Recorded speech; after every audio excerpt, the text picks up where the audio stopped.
Yo, it's centralparkhiphop.com. Huh. Kick it. Yo, greetings. Peace, everybody. Thank you for listening to the Art of Hip Hop podcast. My name is Derek, and today I am joined by 3-2. Yeah, what's going on? And okay, so what? Are you going with DJ Spit TV? You going with Jex the Joker? What you going with today, man? Jex the Joker, DJ Spitter, BKA Jex the Joker. All right. That's my DJ name. DJ Spitter is my DJ name. So we got Jex the Joker in the building. Thank you. Peace and blessings, guys. Right. All right, so today's episode, this is what we're going to cover. We're going to cover why do we call this thing hip-hop. Have you guys ever thought for more than 5 seconds why they call this hip-hop? Yeah, I have. Yeah. So hold that thought. I definitely want to get your comments on that later on. There's a minor controversy with the naming of the culture. If you look it up, is it a term? Is it a noun? Is it a word? What is it? Is it a phrase? And if you actually look up the definition between what is a phrase and what is a term, it's completely muddled. I can never unscramble it. But I do know that the hyphen in hip hop, if you go hip-hop, that's the AP news service. You guys all remember the AP news service way back before the internet? Yeah. That was they standardized that spelling because they used it in all of their stories about the culture. They use it as a noun. So it's definitely a noun, but other than that, man, it's wide open, but we're going to get into that. I consider it a verb, it's being hip to what's hop. You know what I mean? The hip hop. So you hip, you knowledgeable to the movements of what's going on. Hip hop. You know what I mean? It's a verb. That's just my opinion and some other people's as well. Gotcha. Well, we're definitely going to get into it. So bring that up. Today, The way the episode's going to go, I'm going to give my opening statement of what I think the history of the phrase is.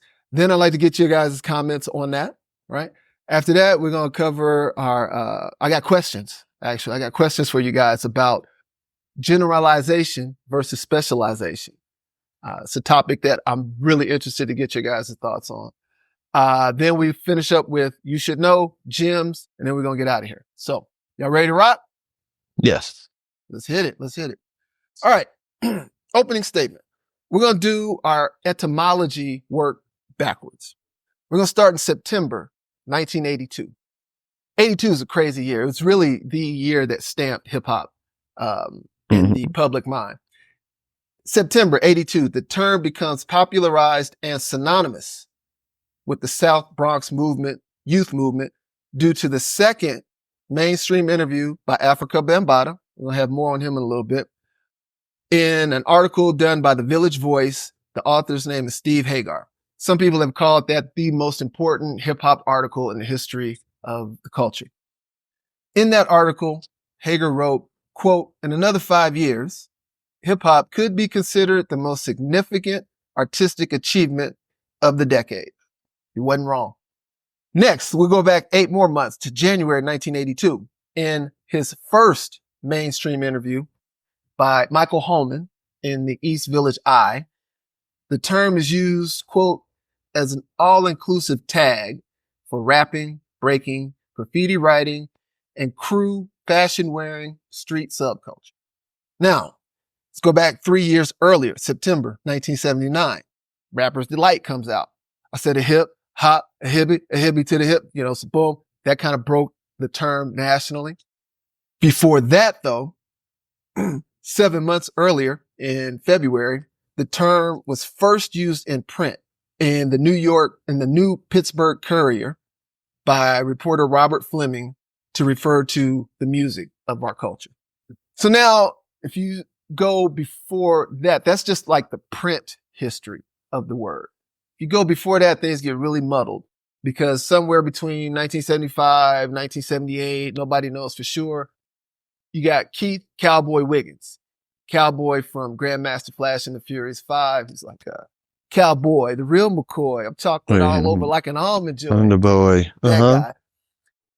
He is credited with coining the term because he was using it to mock or tease one of his friends who was going off to join the army, and he was imitating marching noises. Hip, hop, hip, hop, hip, hop. So Keith Cowboy Wiggins is usually who you'll find attributed with coming up with the term. Wow. Yeah. But we can still keep going because the words It's amazing. hip and hop, they do have a long history of being used together, sort of like you were saying earlier, Jex. So 1958, American Bandstand host, y'all guys probably don't remember American Bandstand. I do. With Dick Clark? With Dick Clark. Dick Clark, he asked this white Philly doo-wop group called Danny and the Juniors Yeah. to change the name of their song, the Do the Bop, to, quote, At the Hop, because he wanted to help promote his side hustle of hosting high school parties. So he asked him to change the name of it so that it would help him promote his side hustle. The song became a hit. You know, it actually worked. Right. Then in the 50s, during the same time, in the 50s, older folks actually referred to house parties that the teens had as hippity hops. A reference to the kids jumping around and hopping around. It was this style of dance as that was their way of avoiding close touching, proximity dancing and getting in trouble. So amazing. They called it hippity hops.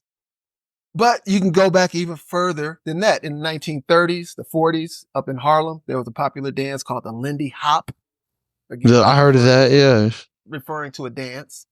Right. And then you can go way, way, way back in the history books since at least the 1700s.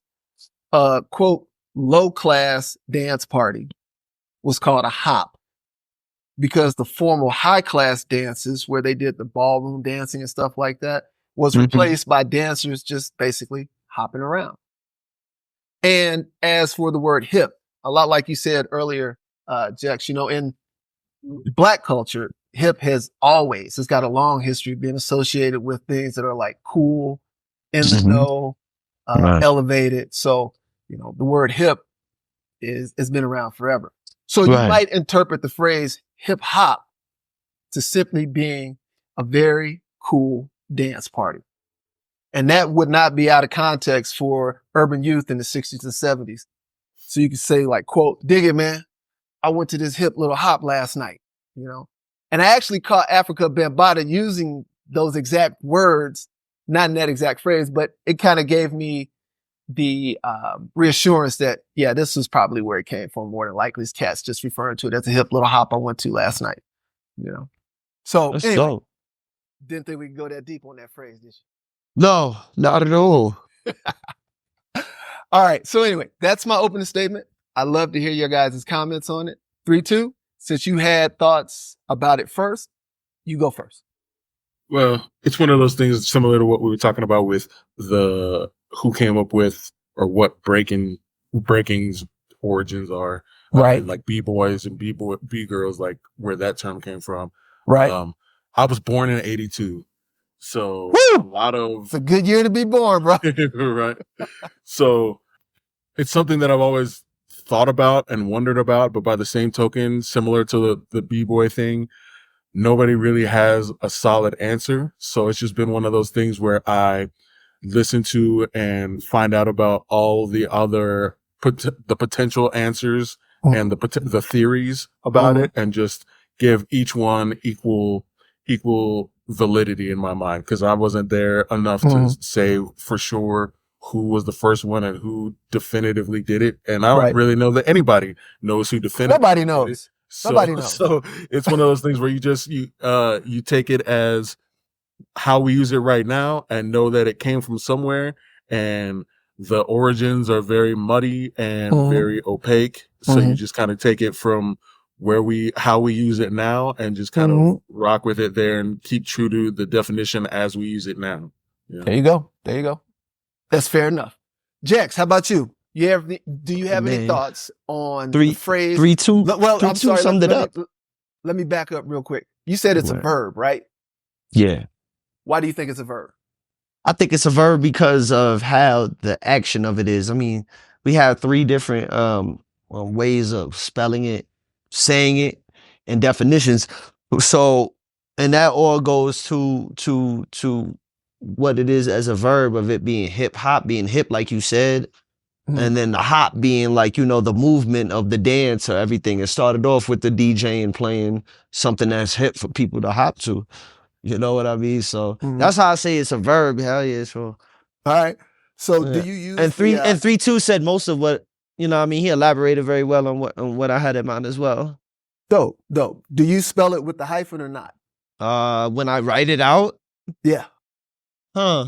Yeah. Yeah, I really don't even notice. I guess when writing something like in school or you know for something, yeah. But if I'm just quick typing, I'll just put hip hop in one or hips, you know, hop. I don't. But when I'm writing it properly, like in the context for the public, it has the hyphen. Okay. Yeah, How about you? 3-2. If I make same, like if I'm quick typing or quick texting or talking with somebody that we both know what we're talking about, then I don't use the hyphen. But like if I'm making a flyer for a show or something like that, then I put the hyphen. Gotcha. Because I'll tell you, so the gatekeepers, the South Bronx gatekeepers, swearing down the hyphen is bogus. Yeah, definitely. Because it was made by. Because of who it was made by. Yeah. So anyway, that makes sense. That's just a minor controversy going on in hip hop.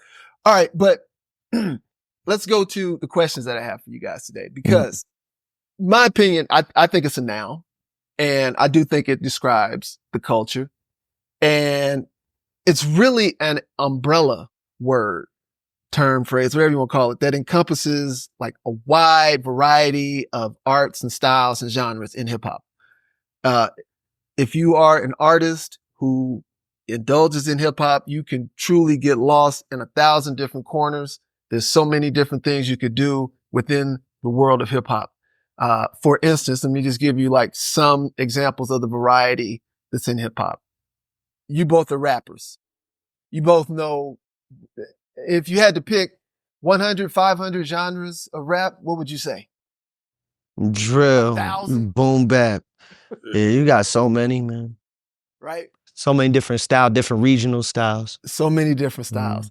Let's go over to DJing. Okay.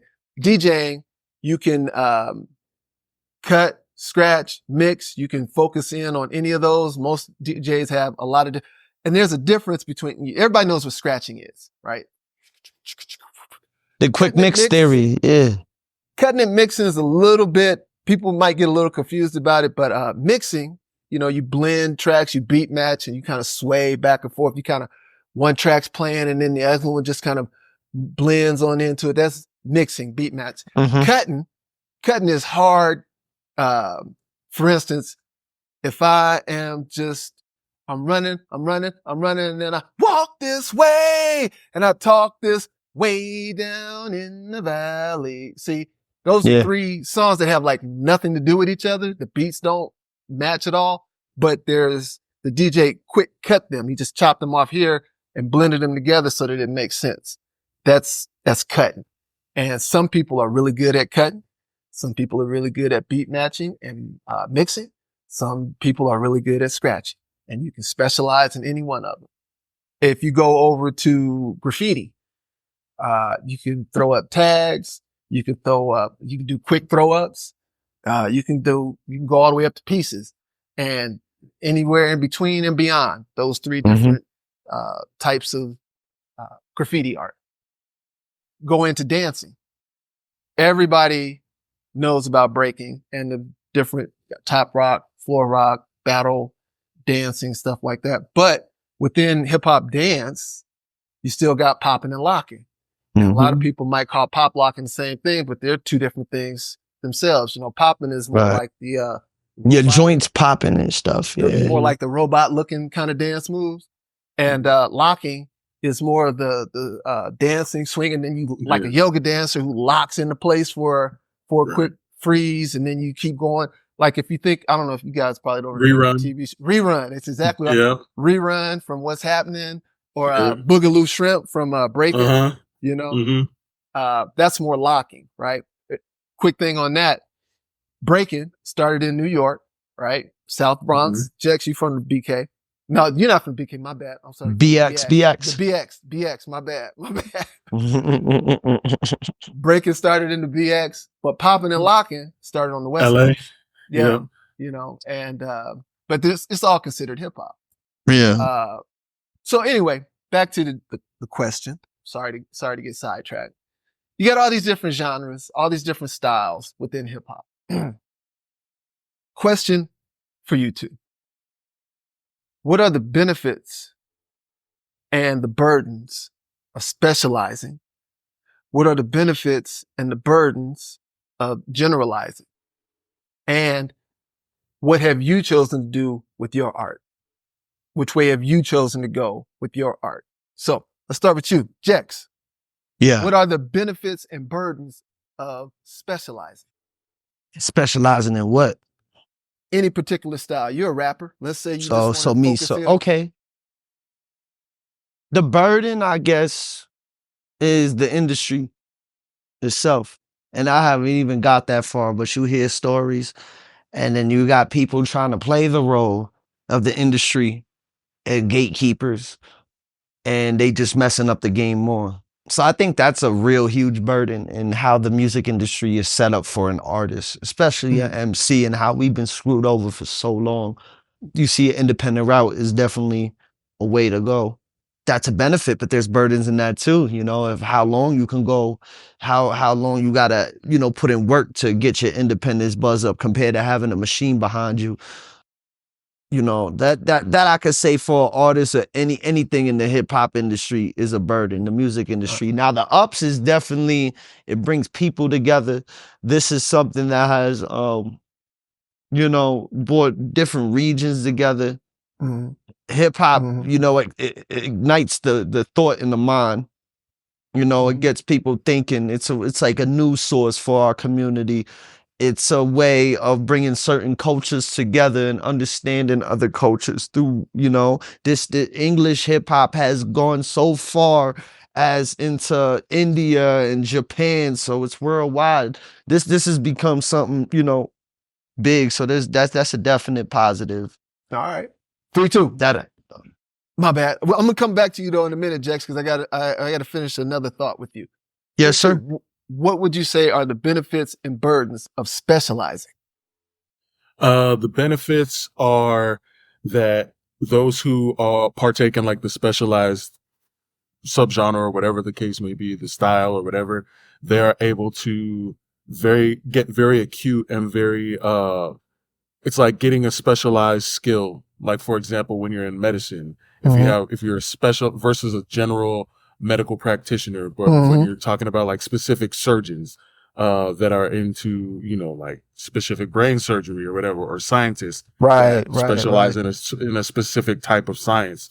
One of the downsides to that is that you exclude a lot of people. So it's not as inclusive. So You might miss out on a few you might miss out on a few like opportunities. You might miss out on opportunities or potential fans, Potential or fans, a fan yeah. base in general. Yeah. But by the same token, the fans that identify with your specialization, they really rock with you. Yeah, they do. Hardcore. And so you get like you may not have as many like casual fans, but you probably end up with a lot more hardcore, like down for you for whatever fans. Diehards. Through it all. Diehards, yeah, ride or dies. Yeah. Because you're specializing in something that they hold so true to themselves and so dear to themselves that they may not be able to get from anybody else who's more generalized. Okay. So flip it. And I'm going to stick with you for this one. Flip it. What about generalization? Being a jack of all trades. Benefits, burdens of being a jack of all trades. Right. So there's a saying that, I can't even remember how the specific saying goes, but it's something like a jack of all trades is a master of none or something like that. Something like that. Yeah, I know the phrase you're talking about. I know the phrase you're talking about, yeah. So, you know, like when you spread yourself thin and you can do adequately at many different things, many different styles or what have you, then again, you have the benefit of reaching many different demographics. And so that's how you end up getting propelled, perhaps, because I feel like underground has a lot more specialized MCs, and then mainstream is more generalized, because that's when you start reaching the white suburban kids and the 40-year-old moms and, you know, the club, the people that go to the club and the people that ride around in the whip. Like, so you don't go too deep in any particular styles so that you can appeal to way more people. You're an inch deep, but you're a mile wide. Exactly. So you may have a farther reach, but you can only, about the same token, you can only get so deep within that without losing somebody. Yeah. Jax, coming back to you about generalization, jack of all trades. Now, I know you've said in the past, and we've had talks where you're a battle rapper. Yeah. Right? Yeah, I got a event today, man, at the Orchid at 4 p.m. Nice. With body bag battles. So, I mean, battle for 5280. Okay. Have you thought of, because now I'm moving over into why have you chosen to specialize? Or, well, let me back up. Do you consider yourself a specialist or a generalize, or do you generalize with your form, style, genre of rap? I'm trying to get out of the specialist part, but I could definitely say that I am a specialist at that type of, thing. And I'm not even that good at it. Like battling is something I've been doing since I was a kid. I've seen you battle. I've heard you battle. You know what I mean? I've seen you go off the dome. You're really good. Yeah, definitely. I don't know. I took your question totally different. That's why I'm a little stuck right now. I took the generalization part of just generalizing hip hop in general and what's the burden and good. Share your thoughts. And then I could give you an answer for the other question as well with this. But I think generalizing hip hop is bad because if when you speak about it negative, you have different, like you said, different type of genres in hip hop, subgenres. So putting one genre like drill music and you're putting bad on hip hop, which was done back in the day a lot. And you saw like there were different type of rappers and they were like, we don't even talk about all this gangster stuff and we're more conscious, So I think that's a burden to generalize it. You know what I mean? You at least gotta explain what is the topic and background of the artist, and you know what I mean? You can't generalize it. You can't all put it in one. The positive about that is that I think it's generalized. So because it's hip hop, a person from out of country be like, hip hop. He may listen to drill, and once he learns it's drill, but it's hip hop. So he be open to it because it's hip hop. Sure. So I think that's the positive of it when it gets out of country and stuff. But and then what you were saying with the jack, because I'm a jack of all trades, man. I get myself into producing, rapping, battle rapping, DJing, hosting, podcasts, everything, like seriously. So all right. Mediating community discussions. 3-2 been over to the joint where I help mediate with the inner circle and all that. So it's stuff like that. It's just I don't think there's a burden. It's on that person if they gonna make it a burden. You know what I mean? Because a person who's not determined to do everything as a jack of all trades, then you could be your own burden. That's what it is. The positive is that you're able to do everything. Like you can make money in so many different lanes that way, That is true. And 3-2, that is the phrase, jack of all trades, master of none. Mm-hmm. That's the one we was both I like that. All right, so 3-2. What would you consider yourself? Why have you chosen to? Would you consider yourself a specialist or generalist, and why have you chosen to go that way with your art? That's a good question, and I've been trying to kind of, in the back of my mind, figure that out as we've been discussing this.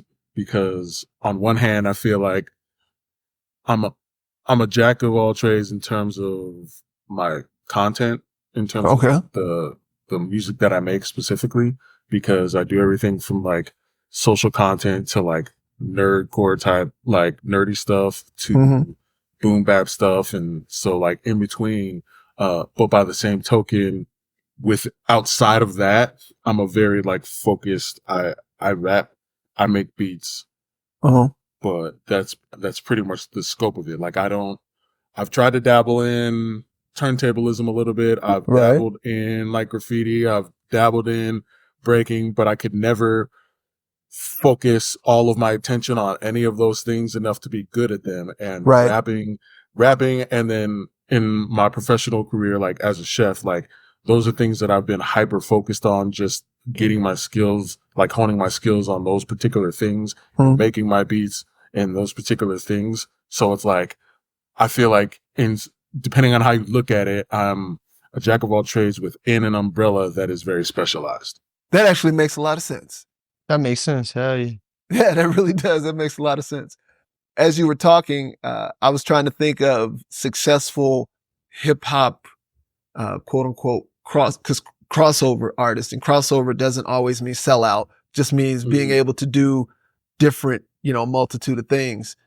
And can we name a few just off the head? That's what I'm sitting here trying to do right now. You got somebody in mind? I got Gift of Gab from Black Alicious. Okay.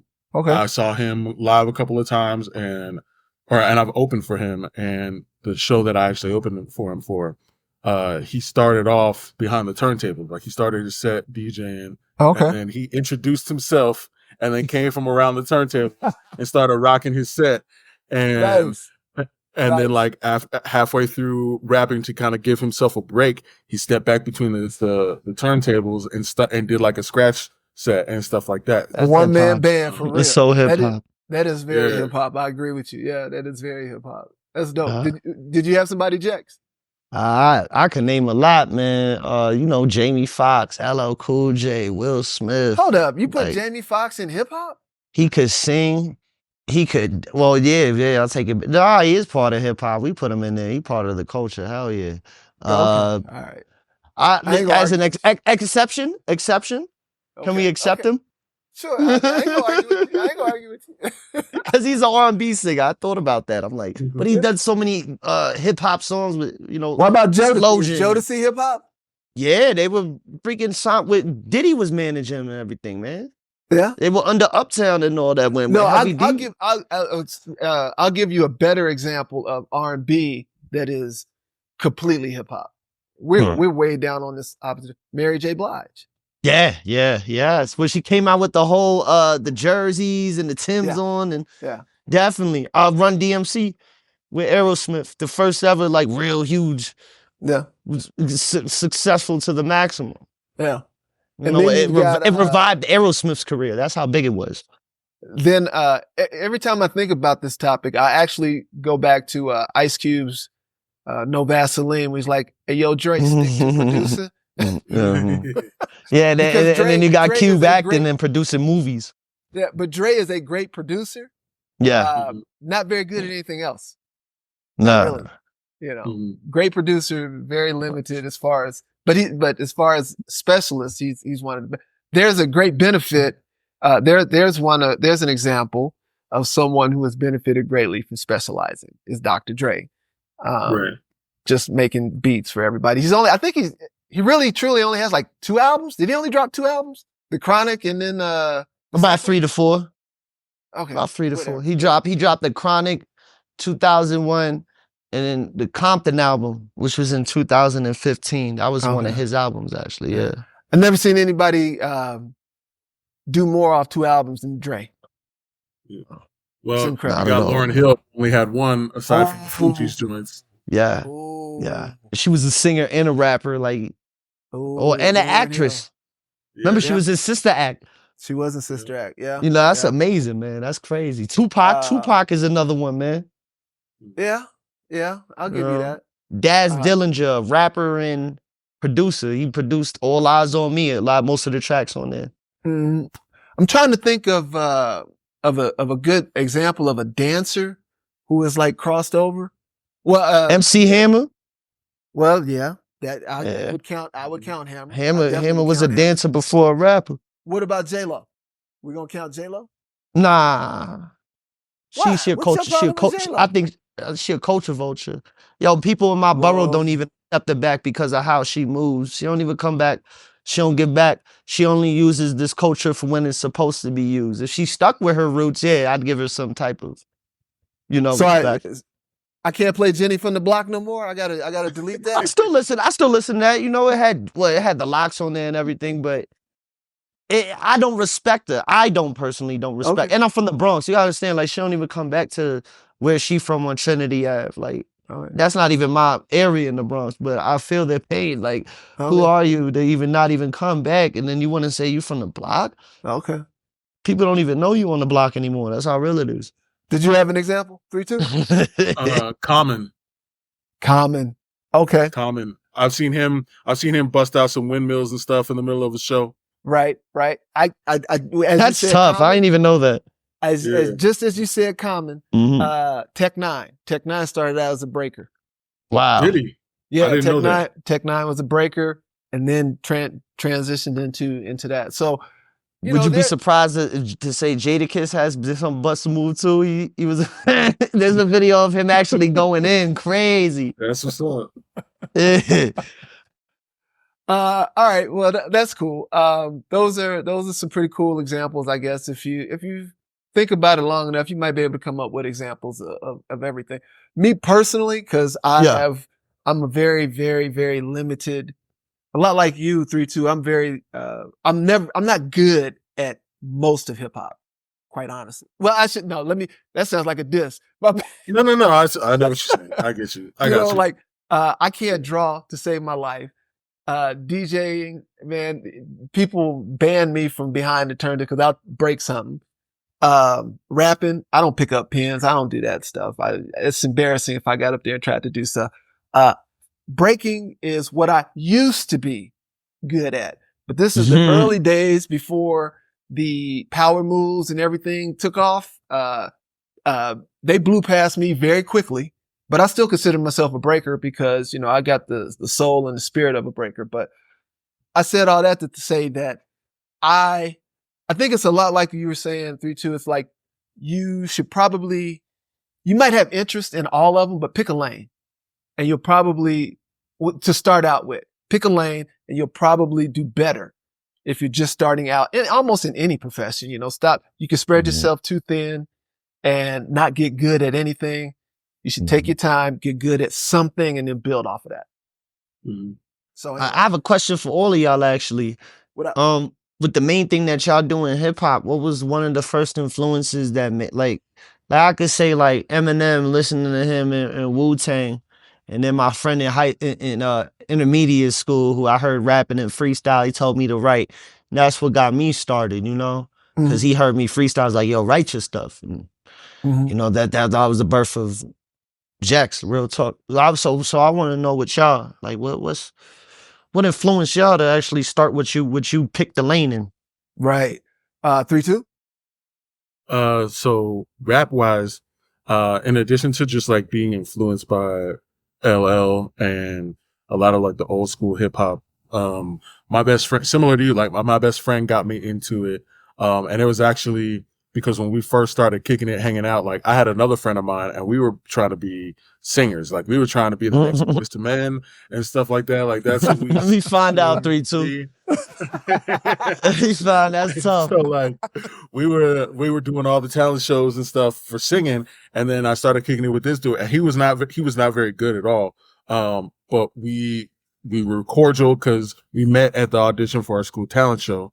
And then at first we weren't actually cool with each other because our crews were kind of beefing at the time, just like our groups of friends. But anyway, when we started hanging out, one day he was like, because he had a little setup and I knew nothing about making music whatsoever. Like when we were working on our harmonies, it was literally getting instrumentals of Boyz II Men songs and singing and like harmonizing and stuff. But as far as making music from scratch, we had no idea.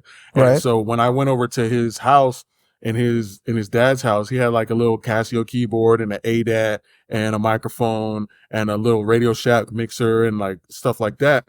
And so I was like, oh, this is all very, like, this is dope. Like for what I know now, it's mad basic, but for what I knew in when I was 15, it's like, oh shit, like I didn't even know you could buy this stuff for your house. You know? Yeah. And so he was like, oh yeah, you should try to rap. And I was like, man, I can't rap. Like I can barely write an R&B song, and rap songs have 5 times more lyrics than an R&B song. Yeah. And he was like, just try it. Go to school tomorrow, like write a song, come back and we'll record it and we'll see how it goes. And so I spent all day trying to think of a song to write, and I started writing, and it made it all the way to the last period of the day, and then I zoned out and started writing this song, and somehow, I don't even know how, but I inherently knew the formula. Like when I ended up finishing the song and reading it off, it was exactly 16 bars for each verse. Nice. Exactly 8 bars for the hook.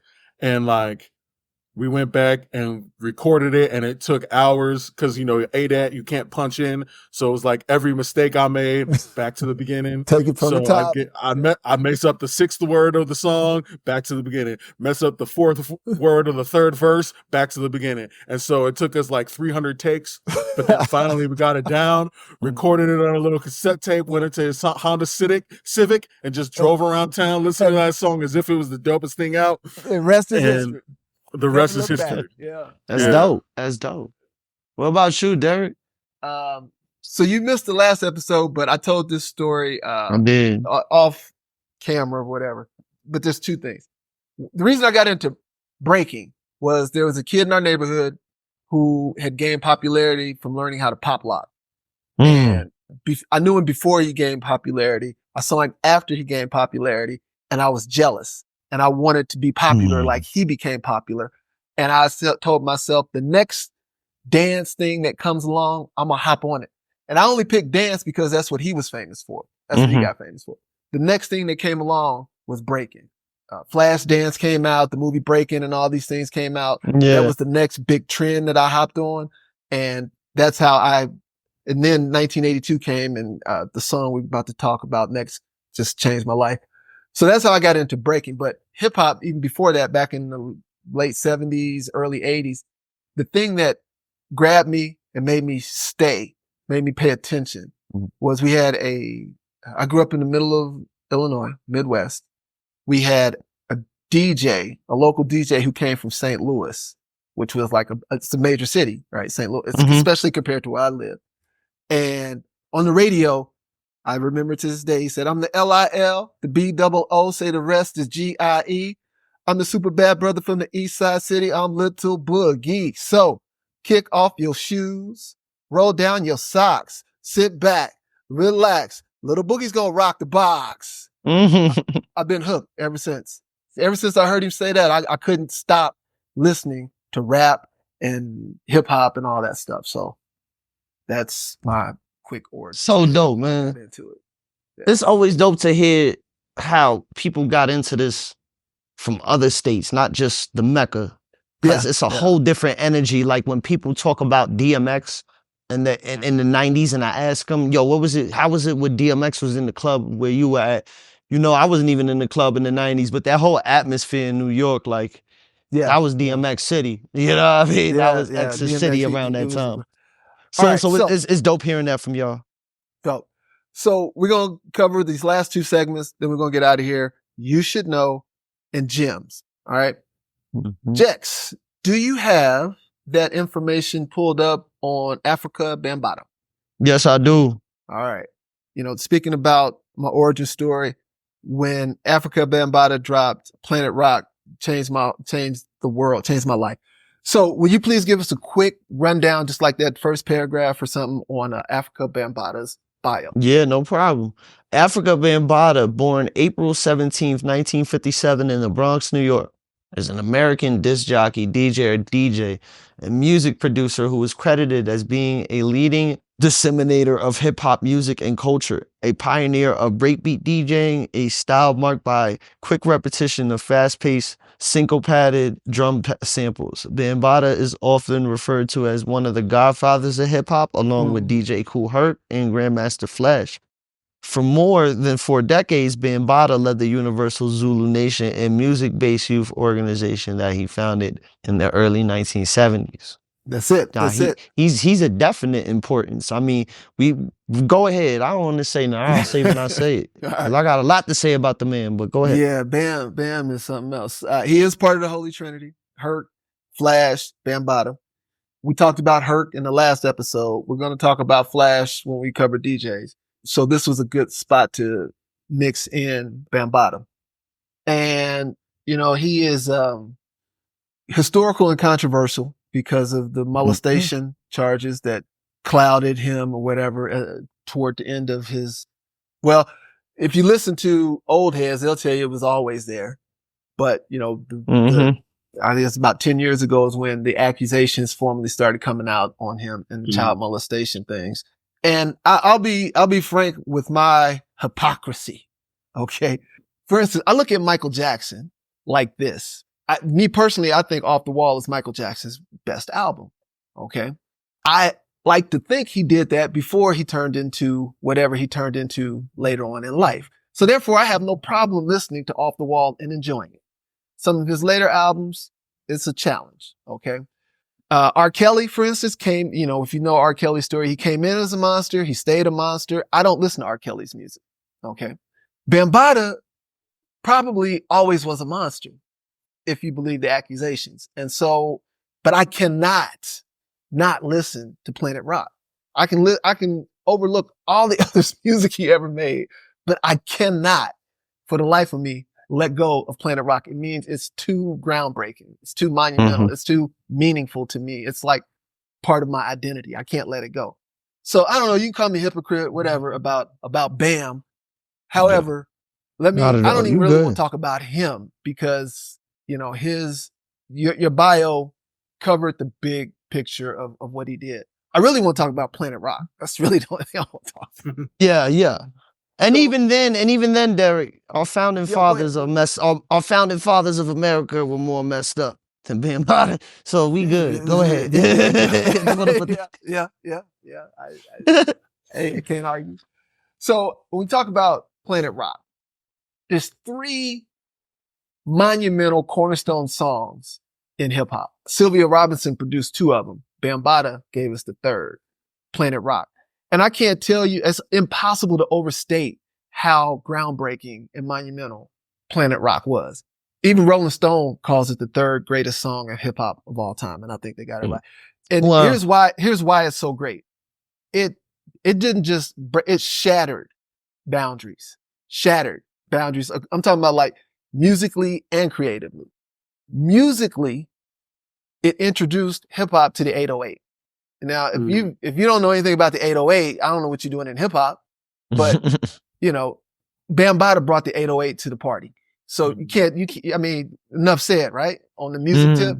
Okay. Yeah. He was like the first to bring in the synthesizers too, but he brought us that 808. And then creatively, you got to understand this is in 82.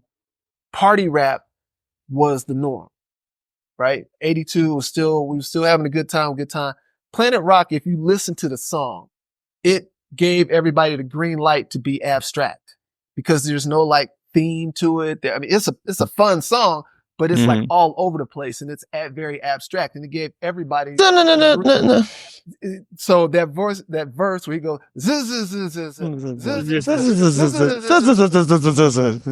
yeah, classic. That whole thing, the dude, he forgot his lines and he just ad-libbed that. The producers are like, that's dope. We should keep it. Yeah. Nobody was doing that at the time. That's beautiful, man. You know? So I'm talking about it shattered boundaries musically and creatively. It allowed everybody to be creative and abstract now, right? It sent everybody back. It sent all of the contemporaries back to the lab to sharpen up their game. Grandmaster Flash, and there's a whole nother story we're going to do about that, but Grandmaster Melly Mel says that it was because of Planet Rock that they even had the opportunity to release the message because they figured we had to try to compete with Planet Rock. Planet Rock and the message came out in 1982. That's why it's a good year to be born. 82 is a great year to be born. And they said that they had to try to compete with Planet Rock because Planet Rock ran the world.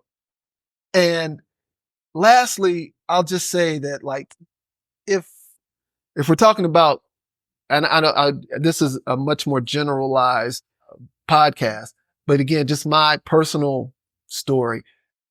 I don't become a breaker. When I first heard Planet Rock, like blew my mind, changed my world. And it made me put both feet firmly into hip hop, made me plant my flag. I'm 55. I don't know how old. I'm 50 something years old. I heard it when I was 12. And to this day, it's still, like I said, it's a part of my identity. I can't not listen to that song, no matter how much of a monster Afrika Bambaataa may be. So, Afrika Bambaataa is a man of great extremes, historical contributions to not just hip hop, but to music. Cause that 808, Marvin Gaye used the 808 on Sexual Healing. Yeah. Okay. I And think then you're missing creatively one with other everything. thing. I think you're missing one other thing about Bambaataa What- that is overlooked because of those charges also. But when we think of hip hop is not overlooked and it shouldn't be, is the fact that if we think about Bambaataa and the Zulu Nation, which he created, Yeah. he was before that. He was in a major gang in New York called the Black Spades, and he was Spades. one of the leaders. Yeah. What he did basically was, once he saw hip hop and what it could do, he created the Zulu Nation. The Zulu Nation, what he did first with the Black Spades was create security for those jams and everything. So Yeah, he they did. brought They used peace. them as- He brought they did. peace. The Zulu Nation was created off of that. The Yeah. Zulu Nation was used for hip hop to bring unity with the street gangs at these street jams Yeah. as one because of hip hop. So he was one of the first people to bring that Black and Latino unity Yeah. in the streets. We see a huge separation today, even with our own people, not even brown and just in general in the community.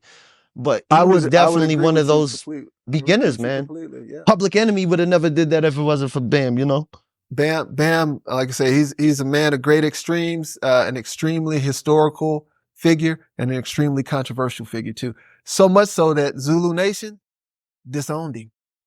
Yeah, so real. They Yeah, booted as should. Yeah. So anyway, that wraps up my thoughts on you should know. Everybody should definitely know Afrika Bambaataa, aka I think Yes. his real name is Lance Taylor. Lance Taylor. Yep. Lance Taylor. Yeah.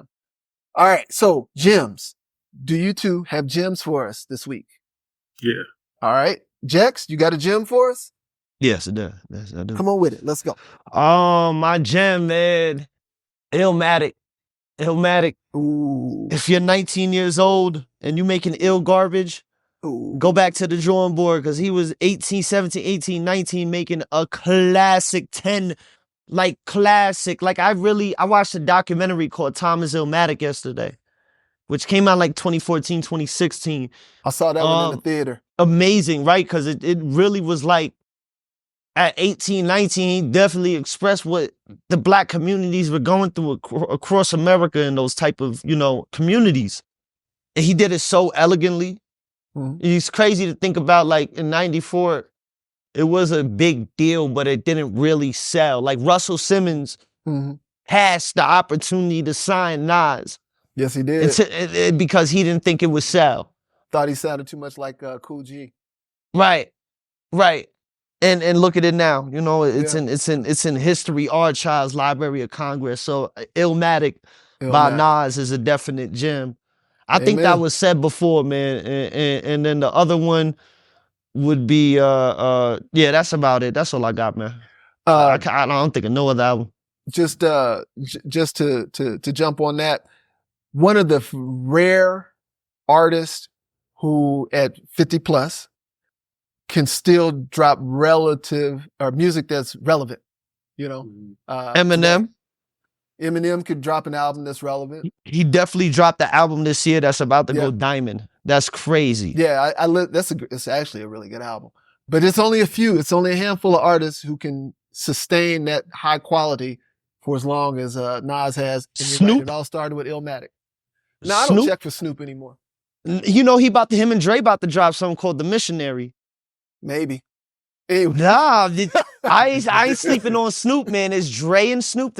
We haven't heard Dre and Snoop since the Doggy Style. You know why? Because Dre Literally. never finished his albums. 3, 2, what you got for us? What gem you got for Hey, us? damn. Sorry, Dre.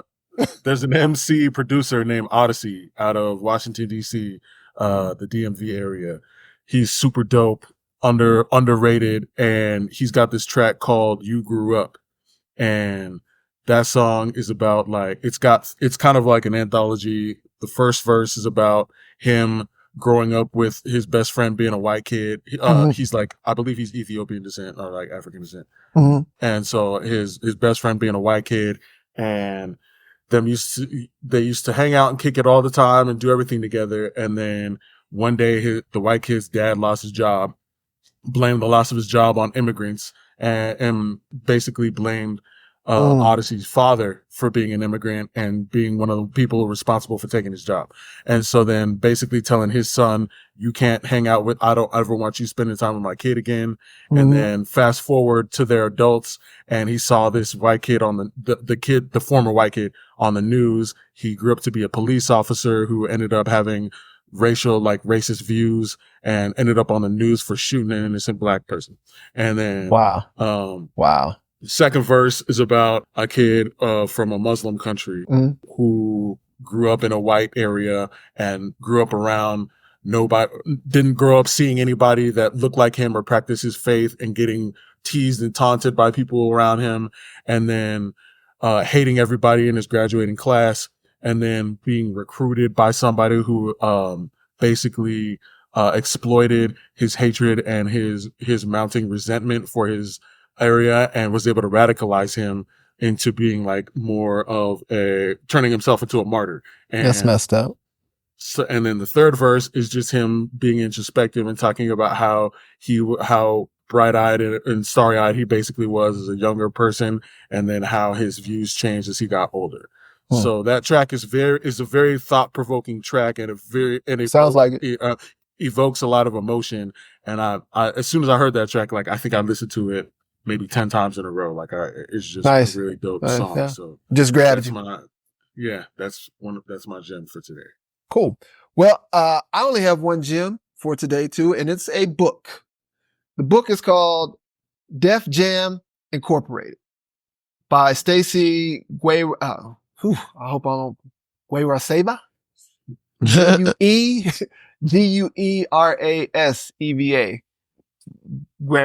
Anyway, I just spelled it so y'all can figure it out. The story behind the world's most influential hip hop label. It's a great walk through the history of hip hop, through the artist associated with Def Jam, but there's other artists and peripheral, like behind the scenes stories. It's a great book. Another book that even piggybacked off that is called The Big Payback. I forgot the author's name on that, but Def Jam Inc. by Stacey Gueraseva. So that's my gem. It's a great read. Check it out. All right, y'all. So that's going to do it for this episode. What are we talking about next time? We're going to talk about, the culture. Jack's your favorite. You got to be with us for that one. We're going to talk about the culture that's associated with these core 4 artists. So thanks again for listening, y'all. Thank you both for your time, for your talent. I really appreciate y'all getting down, and we will do it again next time. Peace. Peace and blessings, y'all. Peace.